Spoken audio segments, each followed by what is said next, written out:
he does understand the art of the deal. I think he wanted 20% all along, but you understand, if you want to end up at 20%, that's not your opening bid, right? Right. So he started at 15, and I guarantee you, if he had started at 20% like Larry and I had, we would have ended up at about 27 or 28%. I've been a flat tax guy for all my life. I love the idea, let's just have a really low rate, everybody pays it. You make 10 times more money than I do, I pay, you pay 10 times more tax and not 50 times more tax, and get rid of all the loopholes in the tax system. So I believe the free enterprise system is the goose that lays the golden eggs. All right, so I'm basically with you on all of that, but let's do the flat tax for a second. So I would be basically for something like 15% for everybody. Would you do something to help the people that are at the lowest? Yes. So a certain amount of people would pay nothing. Yeah, so like in the standard flat tax plan, you said 15%, I'd love that, but most plans are about 18%. And then you basically say for a family of four, roughly your first, say, $30,000 earned is tax-free. And then, above that amount, you pay a tax. So, people below the poverty line are not paying any federal income tax. And I think most people regard that as fair and equitable and very pro-growth, and we'd love to see it. The reason it doesn't happen is not even because, liberals oppose it, it's the special interest groups in Washington. Do you think they want a flat tax? Right. The lobbyists make money buying and selling favors in the tax code.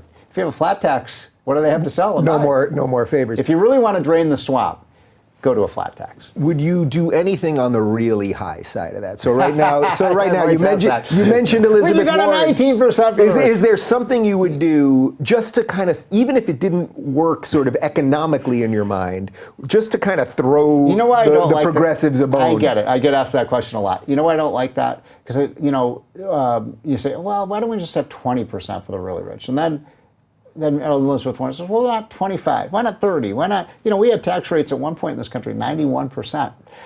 So I don't like that idea because I think it perverts I love the idea everybody pays the same rate. No, the idea, but we're just going to have a surcharge on the Bill Gates and the Warren Buffetts of the world. They will pay their tax. When they earn their money, they will pay it. And by the way, those are people who employ, in some cases, hundreds of thousands of workers. They pay tax. So I want to retain the virtue and simplicity of one rate system. Right. Those guys are also always for raising taxes, and yet they don't voluntarily pay more. Isn't that interesting? What do you make of that? The mind of someone like that? There's a group called the Patriotic Millionaires. There's something like 100 millionaires and billionaires who've signed something saying, we want to pay more tax. I call them the hypocritical millionaires because, there's nothing to prevent somebody. At the bottom line of your tax form is if you want to pay more money to the Treasury, you can write a check. And none of them do that. So my feeling is that they want other people to pay more tax, but they don't want to pay more themselves. And then they say, well, but the tax system isn't voluntary. And I'm like, wait a minute. People voluntarily want to serve. People sign up for the military. Mm-hmm. Those are patriotic people. They care about our country, and they're willing to give their potentially their life for our country. But these quote patriotic millionaires won't pay more tax themselves, but they want other people to pay more tax. Does it become one of those odd things where it's like the CEO of Walmart or something will publicly say that he's for a $15 minimum wage, where he knows actually it won't ultimately hurt him, but it'll hurt all of the small businesses that won't be able to afford it. He'll be able to afford it. Oh, yeah. That's why a lot of the regulations in Washington that, liberals want, they are able to team up with the big companies because the big companies can absorb the cost of, requiring a company to pay health care benefits or education benefits or raise their minimum wage. So it's a way actually of strengthening the big guys and strangling the small guys who are trying to, compete with the big guys. So, the small businesses are the ones who get hurt the most by those kinds of regulations. Right. It's interesting that you mentioned in relation to tax that you can, even if you threw somebody a bone, that it's never enough kind of, which reminds me of the $15 minimum wage thing where Rashida Tlaib said, well, why not $20? And then it's like, well, Bernie or Warren or the rest of them, they have nothing to really stand on to say why it should be 15 and not 20, because once you artificially put these numbers in. I'm for the highest wages Americans can possibly get. So how do you ensure that then without doing too much government? Well, you don't have to have the government. First of all, one of the principles, you asked me about principle of economics, one good principle is you never want the government setting prices or setting wages. That's supposed to be done by the free enterprise system, the law of supply and demand. And when you have the government come in and set, I'll give you, as an aside, you were living here in Los Angeles. In a lot of cities, you have rent control, to try to make, housing more affordable for poor people. Look, we all want people to have shelter and a roof over their head, but it turns out, this is a perfect example of the law of unintended consequences.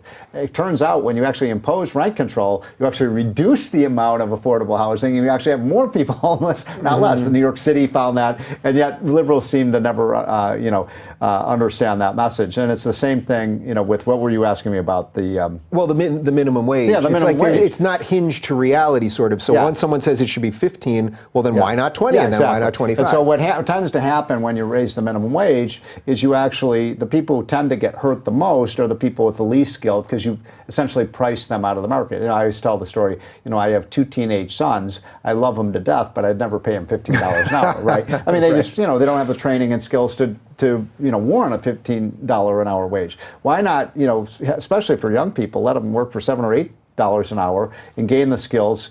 I remember very well, by the way, my first job. I think most people listening to this, watching the show, remember do you remember the first job you ever had? I do. Paycheck? What was that? I was a paper boy. Paper boy. Okay. I was a paper boy. I was working in a small warehouse in Northbrook, Illinois, and but you learn a lot with your first job: how to show up on time, how to be nice to your boss, how to learn some skills. So you learn that, whether you're delivering newspapers or whether you're, working in a factory. So I don't like that about, I like that letting the wages rise, and that's happened under Trump, by the way. We've gotten a really nice wage gains under Trump through the free enterprise system and creating a very tight labor market. I mean, workers have a lot of bargaining power right now. So you advised Trump on the tax cuts a couple of years ago. Talk to me just a little bit about what's that like when you're sitting in a room with this guy? What are his guiding principles, sort of economically, what you've kind of laid out there? So, I mean, he's obviously a capitalist. Do you know Trump? I've never met him personally. So he's a really good guy. I mean, believe it or not, I always say half jokingly, that he's most politicians are wonderful people in public and jerks in private. Trump can be a jerk in public, but he is a wonderful person in private. I like him a lot. He's interesting. He's charming. He's attentive to what you're saying. He looks at you straight in the eye, and he wants to know, and he'll combat you if you say something. I like that. He'll joust with you if he doesn't agree with your position, which he'll have 4 or 5 people in the room, and they'll argue, and that's what a good CEO should do, not just surround themselves with yes men, but people who will argue out the point. So when you guys sat down and he's going, I want to cut taxes, and this is one of the things I promised, and now help me pull this thing together. So I'll give you one example. So this tells you a lot about the tax bill, but it also tells you about Donald Trump. So I remember we went into Trump. This was Larry Kudlow, and Larry's now the chief economist, and we said, hey, we showed him this chart that had, the U.S. tax rate on our businesses was 40%, and the rest of the world was on average about 20%. And we said, this is a problem for us. As Larry called it, it's a 20% head start for all the countries we're competing with, because they've got a lower penalty that they face. And as a result of that, companies were leaving the United States, and they were going to Ireland, or they're going to Canada, or they're going to Mexico. This was called inversions, where companies were giving up their American citizenship to move somewhere else. So anyway, we said to Trump, we think you should have a 20% rate in your tax plan. And I'll never forget, he sat back and he said, no, I'm not going to do that. We said, well, why? He said, I want 15%.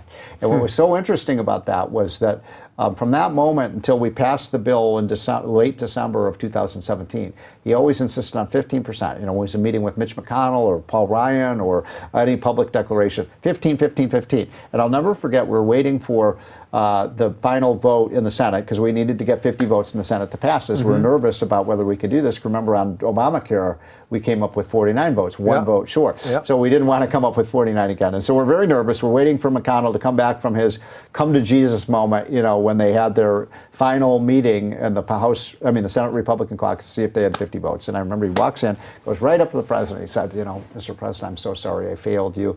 I know you wanted that 15% tax rate, and I made every argument I possibly could. And, I failed you, Mr. President. What can I say? You know, I just couldn't convince my colleagues. I said I couldn't get you that 15%. He said, would you take 20%? Well, Trump, I'm like, yeah, I'll take that in a minute. And I really believe this. The really interesting thing about that story is I always thank you God, that Donald Trump didn't listen to Larry and I. He does understand the art of the deal. I think he wanted 20% all along, but you understand if you want to end up at 20%, you know, that's not your opening bid, right? Right. So he started at 15, and I guarantee you, if he had started at 20% like Larry and I had, we would have ended up at about 27 or 28%. It's because he started at 15, the negotiated position was 20. Well, we ended up actually at 21%. Do you think basically that is his secret sauce to everything? I mean, we could even take this outside of the world of economics, just that negotiating like that is basically, that is his greatest skill, period. Well, you know the name of his book, right? The Art of the Deal. The Art of the Deal. Yeah. All right. He's a good negotiator. He is. You know, I've seen him many times in person, and he knows how to negotiate.